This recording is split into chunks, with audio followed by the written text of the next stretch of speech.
Hey everybody, and welcome to Mind Tribe Memory, where we're here to teach you how to remember anything. And today we're going to be talking about numbers. Now, numbers are very important, okay? We have social security numbers, we have credit card numbers, we have bank account numbers, we have birthdays of friends, we have scripture reference numbers. So there's a lot of numbers that we need to remember throughout the day, okay? But the problem is, with numbers, they're very difficult to remember, okay? They're probably the single most difficult thing to memorize. And that's because they're lifeless, they're abstract, they don't have any feeling to them, okay? They're random. So when we're talking about memorizing 50 digits of pi in 5 minutes, it should be something that only very few people can do that have amazing memories, right? Well, today I'm going to show you that you can do it too. We're going to talk about it in this video. By the end of the video, you're going to know how to do it. Guys, go ahead and subscribe to the channel right now. We've got more videos like this coming your way. Here we go. Let's do this thing. Memorizing numbers is impossible. Memorizing 50 digits of pi is impossible unless we revolutionize the way that you see numbers, okay? And memorize numbers. Now, I'm going to ask you a question. What's more memorable? The number 3.14, which is the first 3 digits of pi, okay, or the word motor, okay? And what's more memorable, the word motor or a picture of a physical motor, okay? Well, if you're like most people, the picture of the motor is the most memorable of all 3, okay? And that's because of a simple fact. Humans are very, very good at remembering images, okay? We're very good at remembering images. We're terrible at remembering numbers, okay? So that's something that's very important to remember. We're great at remembering images. We're terrible at remembering numbers, okay? So the goal then should be to take numbers and somehow convert those into words, and then somehow take words and convert them into pictures, okay? That would be the goal, right? That would be how we would remember something. But how do we do that? Well, there's a system that mnemonicists use called the major phonetic system, okay? The major phonetic system takes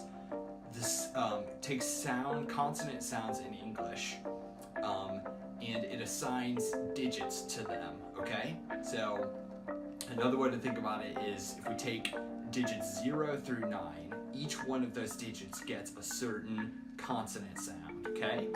So let's go through these. So 0 would be an S or a Z sound, okay? So it would be S, Z. A 1 would be a T or a D sound, okay? 2 would be a N sound for N. 3 is a M sound for M. Okay, a 4 is a R sound, so R, okay? 5 is a L for L. 6 is J or Sh or Ch, okay? 7 is K or Qua, so it's a hard, kind of like K sound, okay? And 8 is a F or a B sound, so FV, and a 9 is a P or a B sound, so PB, okay? So another thing to note is that in this system, so all the consonants were represented. Okay, vowels are freebies, okay? Vowels don't represent any number, okay? They're used to construct the words and put them together, okay? And there's three letters that aren't used, and that's W, H, and Y, okay? Those 3, their sound is so subtle that they're not used, okay? So W, I remember that by thinking of the word Y, which is spelled W-H-Y. Okay, so those aren't included in our system, but 0 through 9 is, okay? Let's take a few examples here. So let's think of the word dog, okay? It's D-O-G, all right? So there's a D and a G consonant sound in there, okay? So you have D, G. There is an O, but remember vowels don't stand for any number, okay? So the D consonant sound would stand for 1, okay? And the G is a hard sound, so that would stand for 7. So dog could represent the number 17, okay? Now let's take another example. Let's take the word memorize, okay? Memorize has 4 consonants, so it has M, M, R, and Z. So M, R, Z, okay? So that would stand in our system. M would stand for 3, right? Then we have another M, so that would stand for 3 as well. Then we have an so that's 4.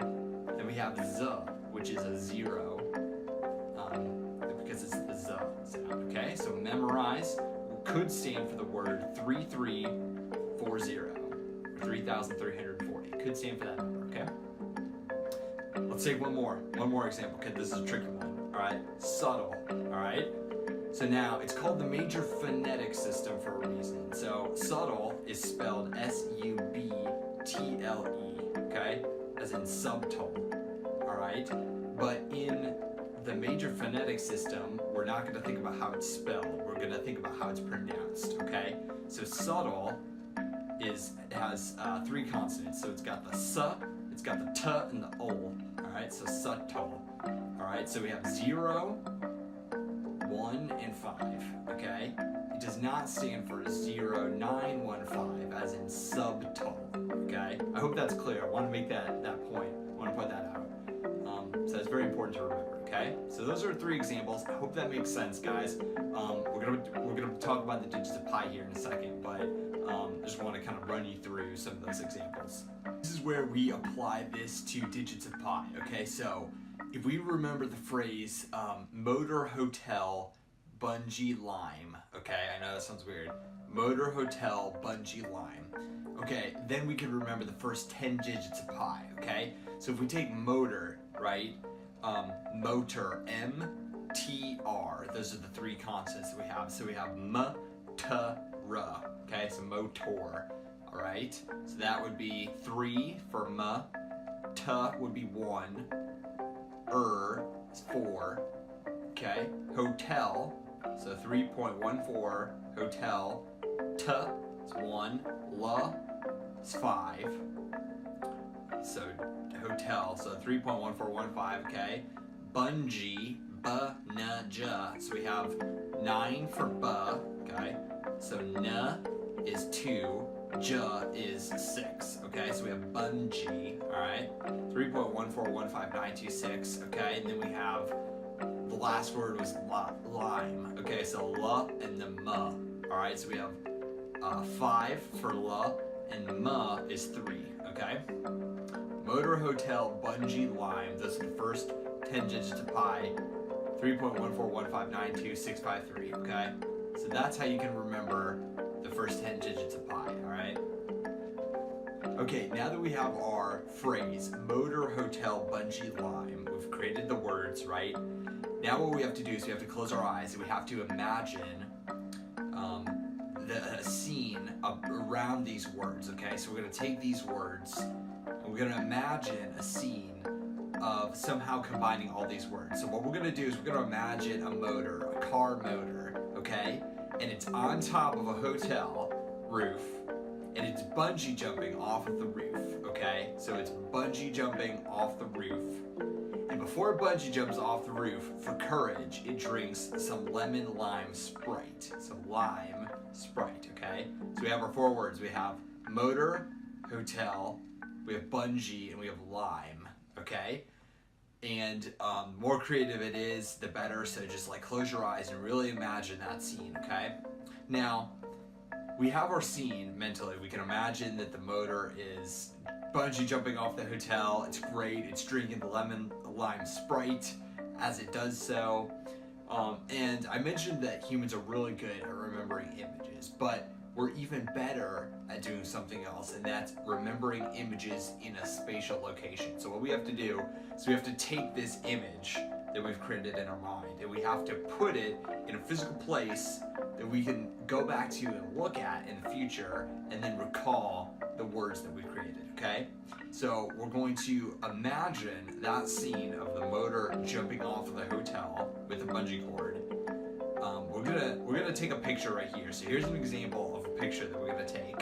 Okay, this is an ice palace, right? It's an ice hotel. Okay, and you can see that there are several chairs kind of in the main focal point of this picture, right? And in the front is an ice table, okay? Kind of in the front there. So what we're gonna do is we're gonna take this picture, this scene, and we're going to imagine this scene happening in the first chair on the left, okay? Now it sounds a little strange, but we're gonna imagine that scene happening in the first chair on the left, okay? So I want you to close your eyes. I want you to see that motor jumping off of the hotel with a bungee cord around him, drinking the lemon lime soda. Okay? Can you see it? Can you really picture it in your mind? Okay? If you can see that picture there, then all you have to do is go back to this picture, look at that first chair, and then you're reminded of the scene, reminded of the words, and then you can take those words, you can convert them to digits of pi, the first 10 digits of pi, okay? All right, so I hope that makes sense, all right? So that's the first 10 digits of pi. Okay, that was the first 10 digits of pi. Now we're gonna do the second 10-digit sequence of pi, okay? Now, if we remember the phrase, Wolfpack, Bowman, Mafia, awry. Okay, Wolfpack, Bowman, Mafia, awry. I know it sounds weird. Okay, if we remember that phrase, now we can remember the second 10-digit sequence of pi, okay? So let's go through it real quick. So Wolfpack, okay, so remember W is not counted for digits, all right? So the W is not counted, so the first one that is the la, fa, okay, so wolf. So la, fa, so we have 5, we have 8, pack, so pa, ka, right? So we have 9 and 7. Okay, Bowman, so we have ba, ma, na, so we have 9, 3, 2, okay? Then we have Mafia, so we have ma, fa, so we have 3 and 8, and then we have awry, okay? And awry is only 1, so it's R, so it's 4, okay?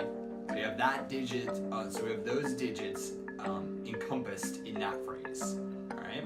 So Wolfpack, Bowman, Mafia, awry. Now we need to think of an image for this, okay? This is pretty, this is an easy one, right? Because we have, maybe we have a pack of wolves around a medieval guy with a bow and arrow, okay? So you got his bow and arrow, he's pulled it back, he's with his family, it's snowing, okay? And he's trying to save their lives, right? The wolves are surrounding him, they're about to come in, they're gonna have a fight to the death, right? All of a sudden, the Mafia comes, and they scare off the wolves with their submachine guns, okay? So they scare off, the Mafia comes, scares off the wolf pack, and they save the Bowman, right? But it's not that easy, because the Bowman knows that they're there because he owes them debts, right? He owes them money, so something's awry, okay? So I hope you can see this picture, okay? We got the wolf pack, we got the Bowman, this family, right? And we have Mafia coming, and then we have something's awry, right? It's not all is good, okay, right? So we have that sequence, all right? That stands for the second 10 digits of pi. So we're gonna take that image. Now we're gonna go back to our picture from before, from the ice palace. We're going back there, okay? I want you to picture all of this taking place in the second chair on the left, all right? So I want you to imagine that wolf pack, and I want you to imagine that Bowman. And I want you to imagine the Mafia coming with, they're shooting the machine guns. I want you to hear the machine guns. I want you to see them. And then I want you to remember that something's awry, because they're not there to save his life, they're there to collect the money, right?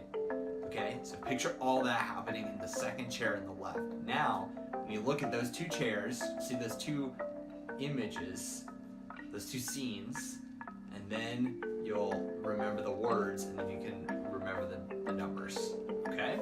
All right, we're gonna do one more together. Okay, the third phrase that we're gonna use is Ginger Mama Half Moon Hike, okay? This stands for the third 10 digits of pi, third series of 10 digits, okay?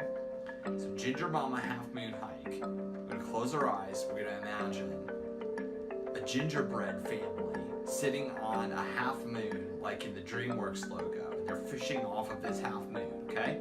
So there's the gingerbread men, there's a mama, right, with her kids. We're gonna imagine a mama with her gingerbread kids on this half moon, sitting on the half moon. And one of the children is causing trouble, okay? It's a troublemaker, all right? It's fighting with the siblings. So she kicks this child off of the moon, telling him to take a hike, okay? So Ginger Mama Half Moon Hike, okay? Now I want you to, we're gonna go back to our picture. I want you to imagine that scene happening on this table here, right here in the back. So this little pedestal of ice. I want you to imagine the moon sitting on or over that ice pedestal, and I want you to imagine the gingerbread mama there on the half moon telling her youngest son to take a hike because he's being troublesome, okay?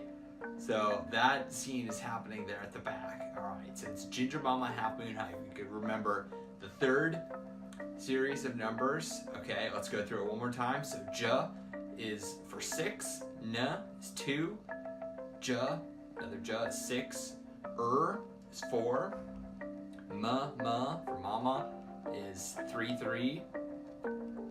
Okay, half moon, so F is 8, M, N, 3, 2, 8, 3, 2, hike. All right, so it'd be K, which is 7. All right, hope that makes sense. Okay guys, I hope that makes sense. So all we're doing is we're taking numbers and we're making words out of them. Then we're taking the words and we're making pictures. Then we're taking the pictures and we're converting those into spatial locations, okay? So it's a 3-step process, all right, of conversion. Now, a few things to note. The first thing is, when you're converting the numbers into words, you can either do it by just knowing the mnemonic system and doing it yourself. But what I do is I use a converter online known as numsy.com, okay? So at numsy.com, you can convert any series of numbers into words automatically, and it gives you hundreds of choices to choose from, okay? Or another good website is renberg.com. I'm going to put the links to those websites below, so go check those out. I use those almost every day. They're fantastic resources, okay? And they give you choices. Now that leads us to the second thing I'd like to mention, which is when you're choosing words, you want to choose words that sound good, will roll off the tongue, but most importantly that rhyme, okay? So you'll notice in the phrases that I chose, I have my first phrase, which was motor, hotel, bungee, lime, right? It ended in the word lime. The second one ended in the word awry, okay? So lime and awry rhyme with each other, and I did that on purpose so that it just makes it that much easier to remember, okay? When you have long series of numbers that you're trying to remember, anything helps. So rhyming is good. If it rolls off the tongue, that's good too.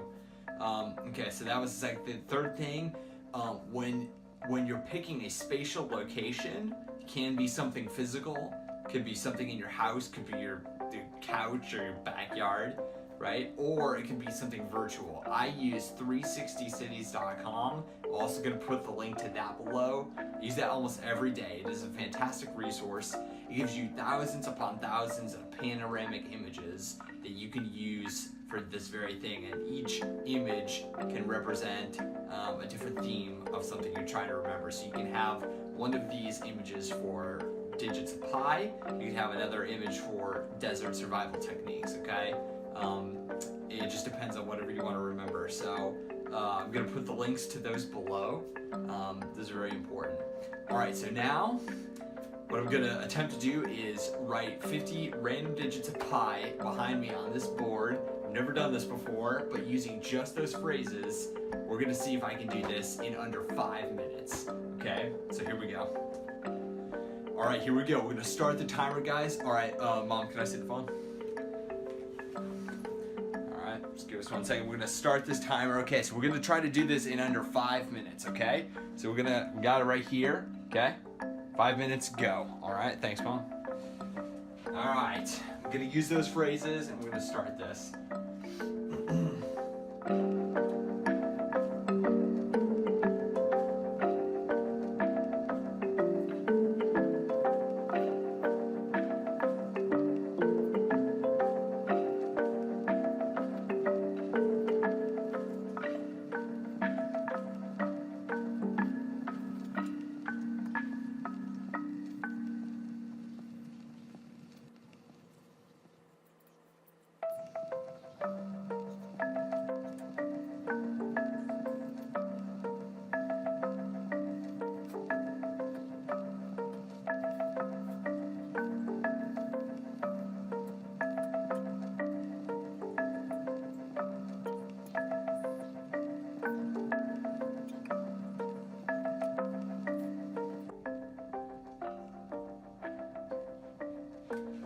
Okay, there we go, guys. So I've got 50 digits. I'm pretty sure that's right.